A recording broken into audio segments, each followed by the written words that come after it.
Hi guys, and welcome back to the channel or about sensational butterfly queen.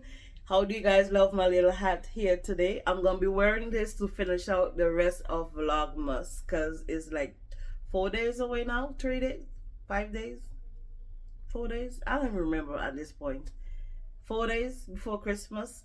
Either way, I'm getting into the mood. I'm on vacation, so yeah, I'm an extra happy camper today.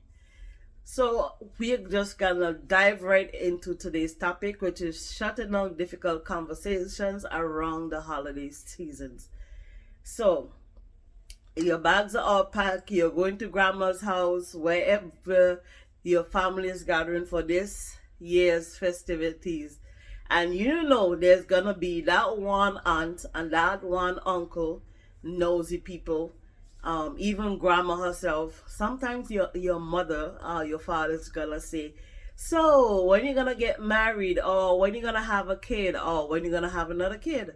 You know, when you moving out, when are you moving back home? So many evasive questions. How about losing some weight? It's always gonna be some kind of inappropriate conversation happening centered around your life. So here are some things that you can do to prepare yourself for when you get into that house, into that environment where you know grandma's gonna ask an inappropriate question, somebody's gonna make a insensitive remark about your body, about your weight, and you have to prepare yourself mentally for these people so that way you know how to handle yourself. Me personally, growing up, I've always had these evasive questions, and in the past, I would just uncomfortably smile and just grin it off without answering. But as I've gotten older, I've learned how to put these people in their places, family or not. I've learned how to put them in their place and shut down the conversation right there and there, because your love life is nobody's business. Your body is nobody's business. When you're gonna have a child or not have a child is nobody's business but your own. So learn how to shut down these people. And if you're like me, coming from a Caribbean background, you have to be very forceful with Caribbean people. In American culture now, you can be a little bit more tactful, and a little bit more polite. But Caribbean people, on the other hand, they are very aggressive with their comments, and they tend to come at you when you try to set a boundary. They will come at you to try to make you feel as if to say you're being fresh or you're being rude or whatever. Or they will say, we get stush or something, something along the lines like that. They're gonna have a comeback, and you're gonna have to really stand your ground, especially if you're from a Caribbean background. Like me, you have to learn how to stand your ground and shut down these conversations. I want to acknowledge how hard it is to shut down these conversations, because as people pleasers, we don't want to be the fall guy. We don't want to be the bad guy. But unfortunately, sometimes in life, you have to play the part of the bad guy. You can't always be the good guy, the nicey person all the time. And something that I've learned is that there's a huge big difference in being kind to someone and being nice. When you being nice, is like you don't want to hurt people's feelings, so you don't play with whatever the situation is. And that's how people pleasers are. We are nice. We play into the nice feeling, and rather than being kind. When you're being kind, you can hold your boundaries firmly without hurting someone else's feeling in the process. And even if you inadvertently may hurt someone else's feeling by setting your boundary, it's still being kind, because you're being kind to yourself and you're learning how to not give in to the emotions of others.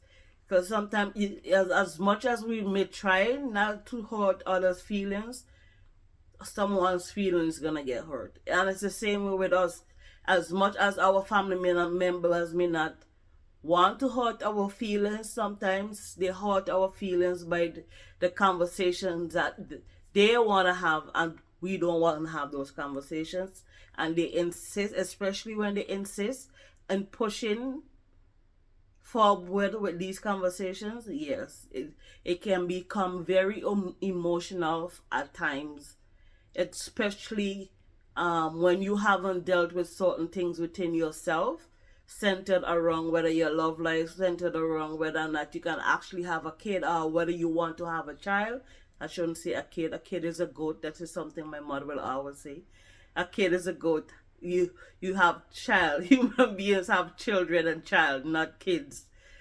But yeah, I digress. So whether or not you choose to have children, or whether or not you can have children, is that's your own personal information that no one should be privy to or should be wanting to get divulged out of you.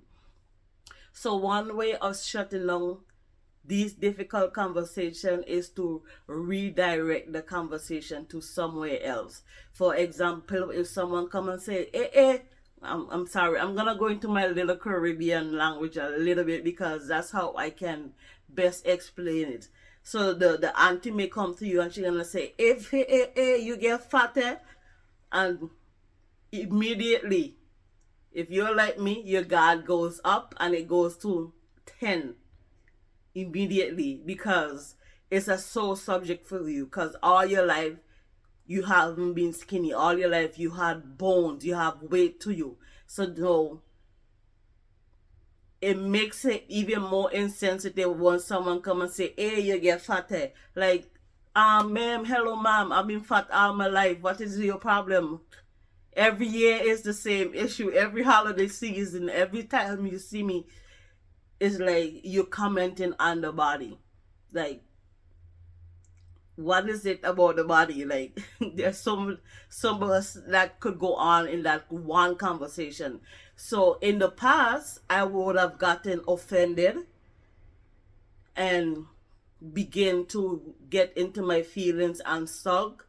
No more. For the past maybe 10-15 years, I don't sulk anymore, but rather what I do, I get back up into their face and ask them something that may be inappropriate for them as well.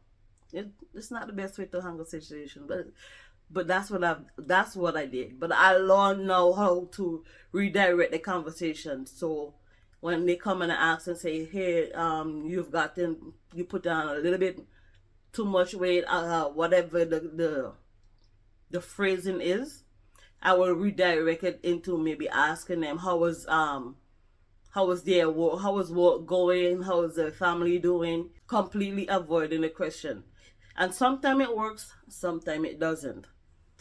Another thing that I do is I will make a joke about it. Like there's this saying, there's this saying where they say to laugh at yourself before others tend to. So that's what I would do. I will tend to make a joke about it and say, so if the inappropriate conversation was about the weight, I will make a joke and say, I eat too much Thanksgiving turkey. That's why I got this little bit of weight or something. I would try to, make light of the conversation.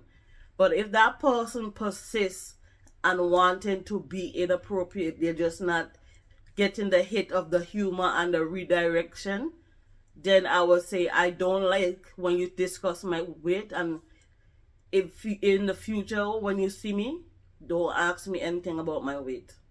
Form, direct, that's it. Get the hint and move on.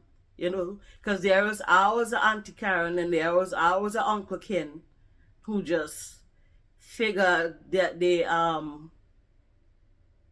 have to be so involved and invasive in your life. Another touchy conversation that always comes up at the holiday season is, when are you getting married?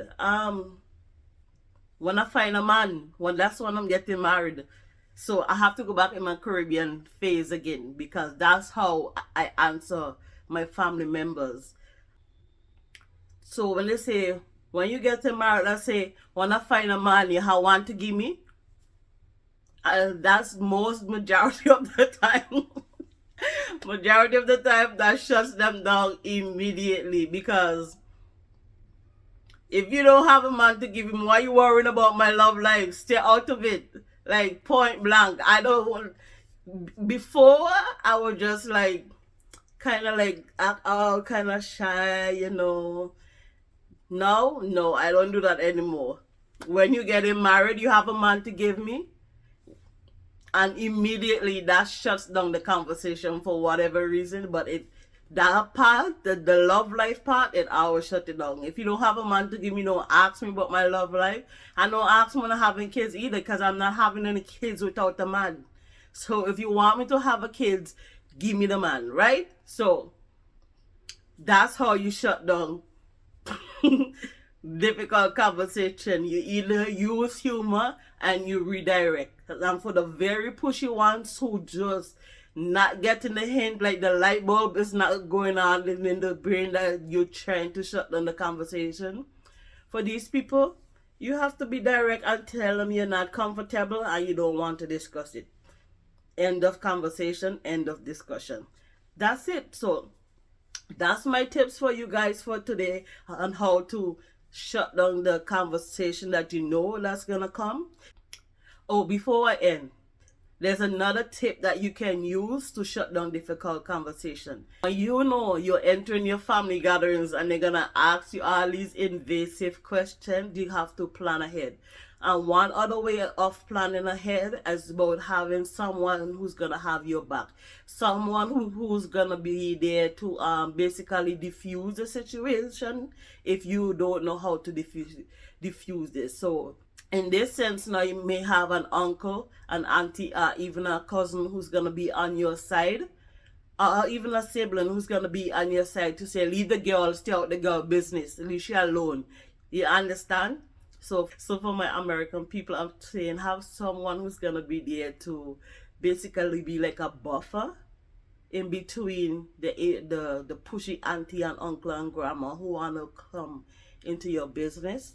Have someone there who's gonna be like an ally to you, to basically help you stand up for yourself in these difficult situations, with shutting down the difficult conversations. That's my tips for you guys for today. I'll see you tomorrow for another vlog in my little Santa reindeer hat. I'll see you guys tomorrow.